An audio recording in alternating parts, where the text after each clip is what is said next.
বন্ধুরা, আজকে নিয়ে চলে এসেছি একটি নতুন ভিডিও। সুপ্রভাত বা গুড মর্নিং। আজকের ভিডিও প্রথমেই তোমরা ভাবছো কেন আমি খড়গুলি দেখাচ্ছি। এগুলি হলো আমাদের বাড়িতে রেখেছিল ধান কলা বা অঙ্কুর বের করার জন্য, যে ধানগুলি আমাদের গরমের জন্যে চাষ করা হবে। এই হলো সেই দুটি ধান। এটা হলো বাঁশকাঠি ধান। ধানগুলি দেখেছো কত জমাট বেঁধে আছে। অঙ্কুরগুলি দেখো কত ছোট ছোট, এবং যেগুলি লম্বা লম্বা দেখতে পাচ্ছ সেগুলো হলো ধানের শিকড়। অঙ্কুরগুলি কিন্তু একটু ছোট ছোটই এসেছে।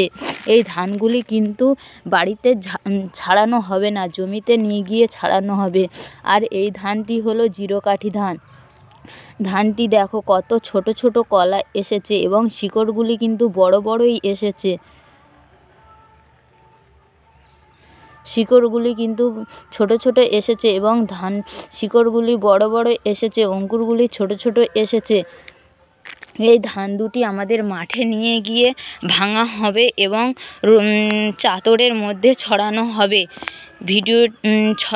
ভিডিওটি কেমন লাগলো আপনারা বলবেন এবং কমেন্ট করবেন এবং পাশে থাকবেন। আজকের মতো এই পর্যন্ত, টাটা।